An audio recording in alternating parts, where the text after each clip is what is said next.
Hello friends, எப்படி இருக்கீங்க? நான் உங்கள் சுருராஜி பேசுகிறேன். ஏற்கனவே 2-3 தடவை நான் யூடியூப்பில் 2 வீடியோ வெளியிட்டிருக்கேன். நான் எழுதின கதையெல்லாம் உங்களுக்கு சொல்ல போகிறேன் அப்படின்னு சொல்லிட்டு. சரி, இது சுருராஜின் கதை சொல்லும் நேரம். நான் எழுதின முதல் கதையோட தலைப்பு திருப்பம். நம்ம லைஃப்பில் எல்லோருடைய வாழ்க்கையிலும் திருப்பம்ன்றது ரொம்ப முக்கியமானது. நான் எழுதின முதல் கதையோட தலைப்பும் திருப்பம். நான் எழுதின கதையை படிச்சுக்கிட்டே வரேன், நீங்கள் கேளுங்க. ரம்யா, நீ என்ன சொல்கிற?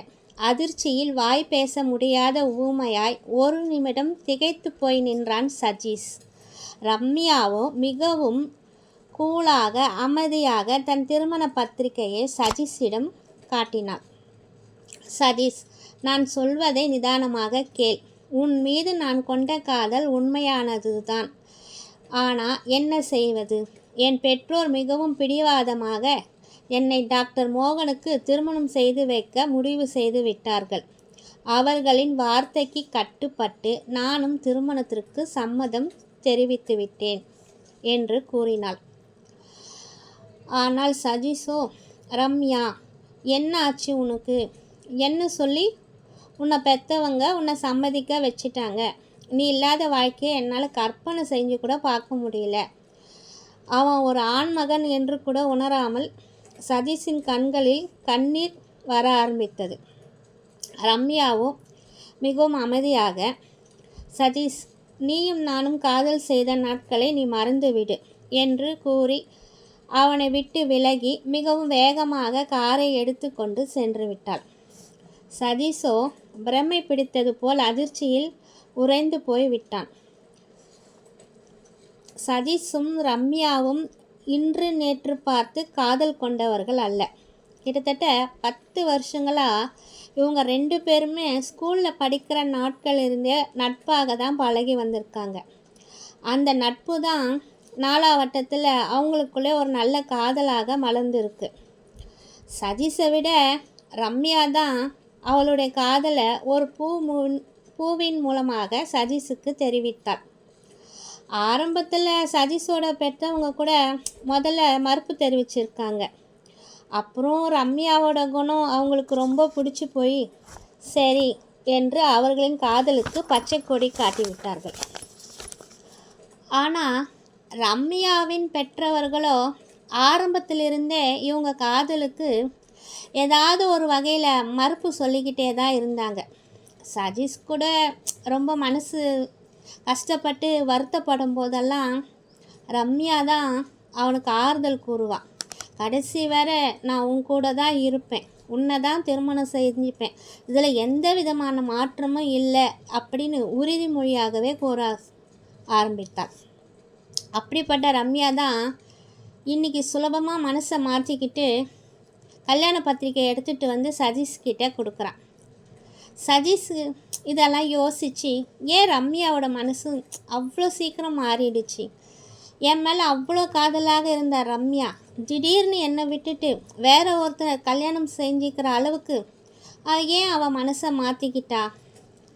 சுலபமாக மனதை மாற்றிக்கொள்ளும் அளவுக்கு அவளுக்கு அப்படி என்ன தான் பிரச்சனை இருக்கும் என்றெல்லாம் யோசிக்க ஆரம்பித்தான்.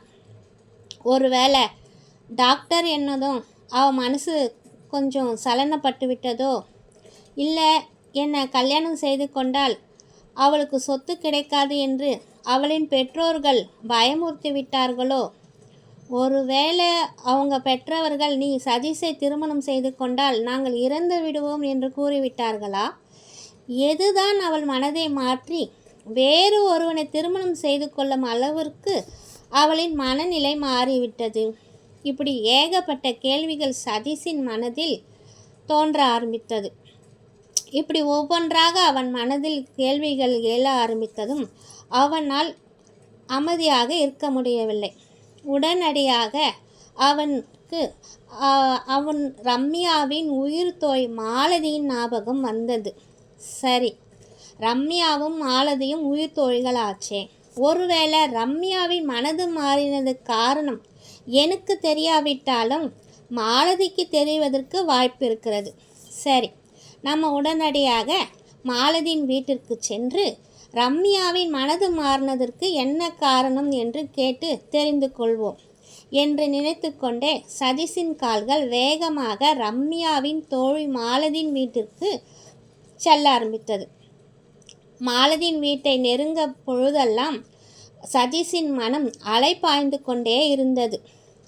அப்போது மாலதியின் வீட்டின் அருகே ரம்யாவின் கார் நின்று கொண்டு இருப்பதை சதீஷ் கவனித்தான். பிறகு மெதுவாக மாலதி வீட்டிற்குள் செல்ல ஆரம்பித்தான். உள்ளே செல்வதற்குள் ரம்யாவும் மாலதியும் வீட்டிற்குள் உள்ளே இருந்து பேசுவது அவன் கவனிக்க ஆரம்பித்தான். சரி, 2 தோழிகளும் பேசிக்கொள்கிறார்கள். கண்டிப்பாக நாம் எந்த காரணத்திற்காக இங்கு வந்தோமோ அதற்கான விடை கண்டிப்பாக நமக்கு கிடைக்கும் என்று சதீஷும் அமைதியாக அங்கேயே நின்றுவிட்டான். என்ன ரம்யா சொல்கிற? நீ சதீஷுக்கு உன் திருமண பத்திரிகையே கொடுத்தாயா? அதை தருவதற்கு உனக்கு எப்படி தான் மனம் வந்தது? உன்னை விட சதீஷை பற்றி எனக்கு நல்லாவே தெரியும். உன் கல்யாண பத்திரிகையை படித்து அவன் துடிச்சு போயிருப்பான் என்று மிகவும் வேதனையாக மாலதி கூறினாள். கூறினதோடு மட்டும் இல்லாமல், சரி, நீ பத்திரிக்கை மட்டும்தான் கொடுத்தியா, இல்லை உன் மனசு எதனால் மாறிச்சு என்று அவனிடம் கூறி அவனுடைய மனதை சுக்கல் நூறாக உடைத்து விட்டாயா என்று மாலதி மிகவும் கோபமாக ரம்யாவுடன் பேசிக்கொண்டிருந்தாள். இல்லை, அதை பற்றி பேசுவதற்கூட என்னால் அவன் முகத்தை பார்க்க முடியவில்லை. அவன் முகத்தை கூட பார்க்க முடியாமல் என் திருமண பத்திரிகை கொடுத்துவிட்டு நான் வேகமாக அவனை விட்டு வந்து விட்டேன் என்று படபடப்பாக கூறினாள் ரம்யா. அப்போது சதீஷின் மனம், பாவம் ரம்யா, என் முகத்தை பார்த்து கூட சொல்லும் அளவுக்கு அவளுக்கு தைரியமில்லை. என் மேல் அவள் கொண்ட காதல் அப்படி. எத்தனை முறை என் முகத்தையே வைத்த கண் எடுக்காமல் பார்த்து பார்த்து பரவசப்பட்டு ரசித்திருக்கிறாள் என்று சதீஷ் தன் மனதுக்குள் நினைத்து பெருமிதம் கொண்டான். மறுபடியும் தன் சிந்தனைகளுக்கு இடையிலிருந்து மீண்டும் அவர்களின் உரையாடலை கவனிக்கத் தொடங்கினான். ஆனால் மாலதியோ இன்னும் கோபமாகத்தான் பேசிக்கொண்டிருந்தாள். ரம்யாவின் சமாதானத்தை அவள் ஏற்றுக்கொள்ளவே இல்லை.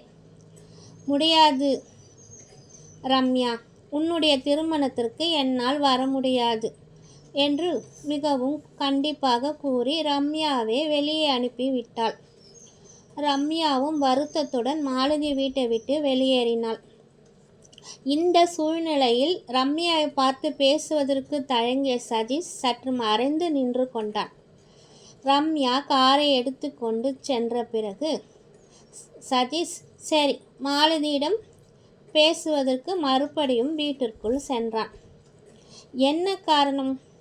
எதற்காக ரம்யா இந்த முடிவை எடுத்தாள்? மாலதி ஏன் இப்படி கோபப்பட்டு பேசுகிறாள்? இதற்கான காரணத்தை நாம் தெரிந்து கொள்ள வேண்டும் என்று திரும்பவும் மாலதியின் வீட்டிற்குள் செல்வதற்கு நடையை கட்டினான். ஆனால் அதற்குள் மாலதியின் அப்பாவும் அம்மாவும் மாலதியை பார்த்து, என்னம்மா நீ, ரம்யா உன் உயிர் தோழி, இருவரும் இணைப்பிரியாமல் இருப்பீர்கள். உங்களின் நட்பை பார்த்து அனைவருமே பொறாமைப்பட்டு இருக்கின்றார்கள். அப்படிப்பட்ட உன் தோழியே நீ ஏம்மா அவள் திருமணத்துக்கு வருவதாக இல்லை என்று சொன்னதோடு மட்டும் இல்லாமல் அவள் மனதை மிகவும் வேதனைப்படுத்தி வீட்டை விட்டு வெளியே அனுப்பிவிட்டாயே, ஏம்மா இப்படி பண்ண என்று கேட்டுக்கொண்டிருந்தார்கள். அவள் சதீஷை காதலித்து விட்டு பெற்றோருக்காக இன்று வேறு ஒருவரை திருமணம் செய்ய போகின்றாள். பாவம், அவள் மனது எவ்வளோ வேதனைப்பட்டிருக்கும். அதை புரிந்து கொள்ளாமல் நீயும் ஏம்மா அவளை புண்படும்படி பேசி அனுப்பிவிட்டாயே என்று அவளை கேள்வி மேல் கேள்வி கேட்டுக்கொண்டிருந்தார்கள். சதீஷும் நின்ற இடத்திலே இருந்து கொண்டு அவனுடைய மனமும் இதையேதான் இப்போது நினைத்து கொண்டிருந்தது. ரம்யாவின் மனதை தேற்றுவதற்கு மாலதி சிறிது ஆறுதலாக ஏதாவது பேசி கொண்டிருப்பாள். அதன் மூலமாக காரணம் கண்டறியலாம் என்று நினைத்து கொண்டே வந்தவனுக்கு ரம்யாவின் செயலை விட இந்த மாலதியின் செயல் மிகுந்த ஆச்சரியத்தை தந்தது. ரம்யாவின் மனம் மாறியது கூட ஏதாவது ஒரு காரணம் இருக்கலாம். ஆனால் மாலதியின் இந்த செயலுக்கு எந்த காரணமும் இருப்பதாக சதீஷுக்கு தெரியவில்லை. ரொம்ப குழப்பமாகவும் அதே சமயத்தில் மிகவும் வேதனையாகவும் இருந்தது. பிறகு மீண்டும் தன் துணைநினைவுக்கு திரும்பி அவர்களின் உரையாடலை கவனிக்கத் தொடங்கினான். பெற்றவர்கள் கேட்ட கேள்விக்கு மாலதி சிறிது நேரம் அமைதியாக இருந்துவிட்டு அதன் பிறகு, அம்மா அப்பா, ரம்யாவை பற்றி எனக்கு நல்லா தெரியும். எங்களின் நட்பு தொடங்கும் முன்பே அவள் சதீஷை காதலித்து வந்தாள். சதீஷின் அழகிய முகம்தான் அவளை மிகவும் கவர்ந்தது. அந்த ஒரு அழகின் காரணமாகவே அவள் சதீஷை மிகவும் உண்மையாகத்தான் காதலித்து வந்தாள். சதீஷோட போட்டோவை காட்டி காலேஜில் இவனைத்தான் திருமணம் செய்து கொள்ள போவதாக பந்தா கூறிக்கொண்டு வந்தாள். முதல்ல மறுப்பு தெரிவித்து பல எதிர்ப்புகளை காட்டி வந்த ரம்யாவின் பெற்றவர்கள் கூட 2 மாதங்களுக்கு முன்னரே ரம்யாவின் காதலுக்கு பச்சை கொடி காட்டி சம்மதம் கூட தெரிவித்து விட்டார்கள். சதீஷுக்கு உண்மையிலே இதை கேட்டு மிகவும் மனம் சந்தோஷமடைய செய்தது. என்ன, ரம்யாவின் பெற்றவர்களை என் காதலுக்கு சம்மதம் தெரிவித்து விட்டார்களா? அப்படியென்றால் சொத்து அல்லது தற்கொலை, இந்த 2ம் கூட ரம்யாவின் மனதை மாற்றியதற்கு காரணம் இல்லை. அப்படின்னா மாப்பிள்ளை டாக்டர் என்ற பட்டம்தான் அவன் மனசை மாற்றி விட்டதோ என்று அவன் மனம் படபடப்பாக நினைக்க ஆரம்பித்தது. அவன் அப்படி நினைத்து கொண்டிருக்கும் போதே மாலதி மறுபடியும் பேச ஆரம்பித்தாள். அப்பா, எப்போ ரம்யாவின் பெற்றோர் திருமணத்துக்கு சம்மதம் தெரிவித்தார்களோ அப்போதுதான் சதீஷுக்கு ஒரு சிறு விபத்தின் காரணமாக பைக்கில் செல்லும் போது அடிபட்டு ஆஸ்பத்திரியில் சேர்த்திருந்தார்கள். அதை கேள்விப்பட்டு ரம்யாவும் பதறடித்து சதீஷை பார்க்க சென்றாள். சதீஷை பார்த்து தன் பெற்றோர்கள் சம்மதம் தெரிவித்து விட்டார்கள் என்று நாம் சொல்லிவிடலாம் என்று மிகவும் வேகமாக சதீஷை பார்க்க சென்றாள். விபத்தின் காரணமாக சதீஷின் நெற்றில் அடிபட்டு ஒரு சிறிய அறுவை சிகிச்சை செய்திருந்தார்கள். அது ரம்யாவின் மனதை வேதனைப்பட செய்தது. அந்த வேதனையின் காரணமாக அவள் சதீஷிடம் எதுவும் பேசவில்லை, அமைதியாக சென்று விட்டாள். அதன் பிறகு அந்த அடிப்பட்ட இடம் ஒரு தழும்பாக மாறியது. இதனால் சதீஷின் அழகிய முகம் சிறிது அழகு குறைந்தது போல் காணப்பட்டது.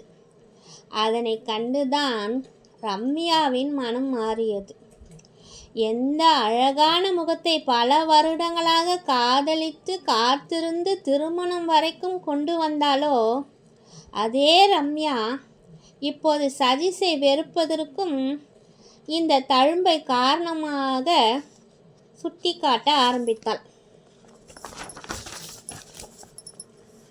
ஒரு சின்ன தழும்புக்காக இத்தனை வருடங்களாக காதலித்து வந்த சதீஷையே தூக்கி எறிந்த இவள் நாளை வேறு ஏதாவது ஒரு காரணத்திற்காக என்னையும் என் நட்பையும் தூக்கி எறிய மாட்டாள் என்பது என்ன நிச்சயம்? அதனால்தான் அவள் உறவையே வேண்டாம் என்று கூறி அவளை வெளியில் அனுப்பிவிட்டேன் என்று மாலதி கூறினாள். இதனை கேட்ட சதீஷின் உள்ளம் கொதிப்படைய தொடங்கியது. என் ரம்யாவா?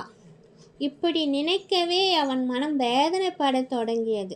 அங்கு நிற்கவே பிடிக்காமல் வேகமாக கிளம்பி எப்படி அவன் வீட்டிற்கு வந்து சேர்ந்தான் என்பது அவனுக்கே தெரியவில்லை. இரவு முழுவதும் சதீஷால் தூங்க முடியவில்லை. எந்த அளவுக்கு ரம்யா மேல் காதல் கொண்டானோ அதைவிட பல மடங்கு அவள் மேல் வெறுப்பு வர தோன்றியது. சட்டென்று எழுந்து கண்ணாடியில் தன் முகத்தை பார்த்தான். அப்படி ஒன்றும் தழும்பு அசிங்கமாக தெரியவில்லை. நன்றாக பக்கத்தில் வந்து உற்று பார்த்தால்தான் தெரியும். இந்த சின்ன தழும்புக்கு அவள் என்னையும் என் காதலையும் தூக்கி எறிந்தாள். நட்பாக பழகிய மாலதியே இந்த விஷயத்தில் கோபம் கொண்டு அவள் உறவையே தூக்கி எறிந்தாள். இதனால் நேரடியாக பாதிக்கப்பட்ட சதீஷ் ரம்யாவின் உயிரையே எடுக்க துணைந்தான். இரவு முழுவதும் அவளை கத்தியால் குத்துவது போலவும் அவள் முகத்தில் ஆசிட் ஊற்றுவது போலவும் திருமணத்திற்கு சென்று அவளின் காதல் கடிதங்கள் சாட்சிகள் அனைவரிடமும் காட்டி அவளை மிகவும் அவமானப்படுத்துவது போலவும் இவைகளே மாறி மாறி சதீஷை தூங்க விடாமல் செய்தது. திருமணம் நெருங்க நெருங்க சதீஷின் வெறியும் அதிகமாக ஏறியது. அவனும் எப்படியெல்லாமோ ரம்யாவை சந்திக்க முயற்சி செய்த போதெல்லாம் ரம்யா அவனை தவிர்த்து கொண்டே வந்தாள். சரியாக திருமண நாளன்று சதீஷ் அனைத்து காதல் தடயங்களும் எடுத்துக்கொண்டு அதோடு கத்தி மற்றும் நண்பனின் மூலமாக கஷ்டப்பட்டு வாங்கிய ஆசிட் ஆகியவளை எடுத்துக்கொண்டு திருமண மண்டபத்திற்கு சென்றான். திருமண மண்டப வாசலில் மணமக்களின் கட் அவுட் மிகவும் பெரியதாக வைக்கப்பட்டு இருந்தது. சும்மா சொல்லக்கூடாது, மணமகன் டாக்டர் மோகன் அசல் சினிமா ஹீரோவை போலவே இருந்தான். இப்போதுதான் சதீஷுக்கு ரம்யாவின் மனம் மாறியதற்கு உண்மையான காரணம் புரிந்தது. இந்த அழகுக்காகத்தான் அவள் தன் மீதான காதலையே தூக்கி எறிந்தாள். கூடாது. எனக்கு நம்பிக்கை துரோகம் செய்த அவள் நிம்மதியாகவே வாழக்கூடாது என்று வேக வேகமாக மண்டபத்திற்குள் உள்ளே சென்றான். சதீஷ் மிகவும் பொறுமைசாலி. யாரையும் அதிர்ந்து கூட பேச மாட்டான். அப்படிப்பட்ட அவனின் மனம் இன்று ஒரு மிருகத்தை போல செயல்பட தொடங்கியது. உள்ளே சென்ற சதீஷ் வேகமாக மண்டபத்தின் பின்பக்கம் சென்றான். முன்பக்கமெல்லாம் ஒரே கூட்டம்.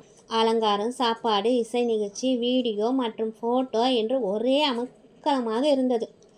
இந்த 3 விஷயங்களில் எதை கொண்டு அவன் ரம்யாவை தாக்குவான் என்று அவனுக்கே கூட சரியாக தெரியவில்லை.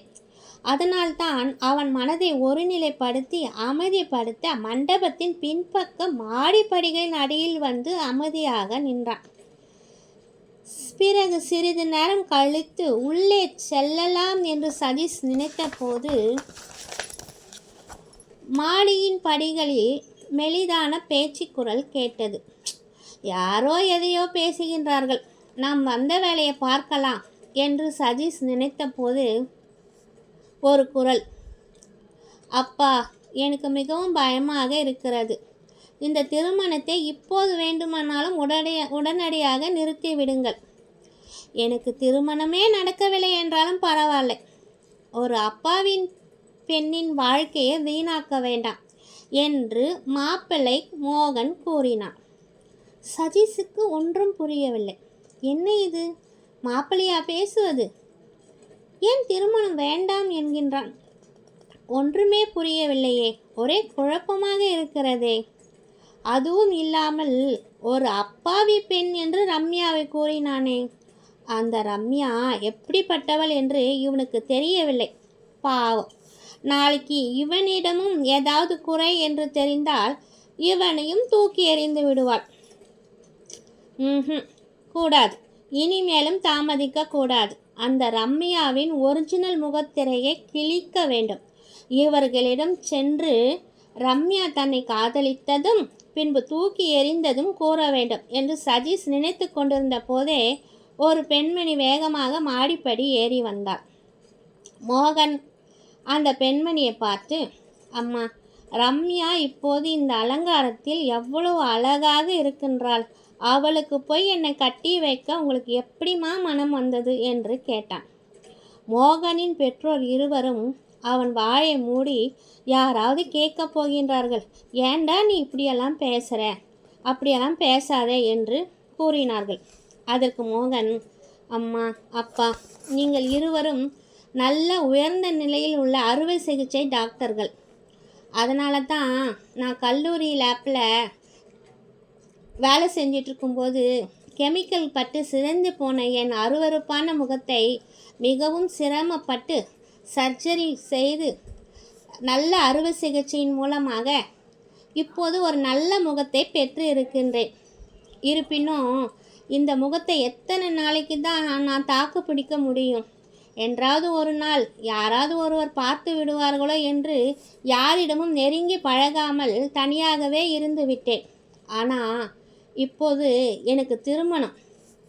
என் மனைவியிடம் நான் நெருங்கி இருக்கும் சமயத்தில் என் ஒரிஜினல் சுயரூபத்தை அவள் பார்த்து விட்டால், வேண்டாம் அம்மா வேண்டாம், அவள் எங்கே என்னை விட்டு விலகி விடுவாளோ என்று மிகவும் பயமாக இருக்கிறது என்று கூறினான் மோகன். பெற்றவர்கள் இருவரும் ஒரே குரலில் அவனுக்கு ஆறுதல் கூறினார்கள். மோகன், அப்படி எதுவும் நடக்காது, அப்படி நடக்கவும் நான் விடமாட்டேன். உண்மையில் உன் முகத்தை அவள் பார்த்து விட்டால், உன்னை விட்டு விலக அவள் முடிவு செய்துவிட்டால், அவளின் அந்த அழகான முகத்தையும் நாங்கள் சிதைத்து விட்டு உன்னிடமே அவளை வாழ வைப்போம். நீ சந்தோஷமாக அவளுடன் வாழ்க்கை நடத்துவா. அதன் பிறகு அவளால் உன்னை விட்டு விலகி போக முடியாது.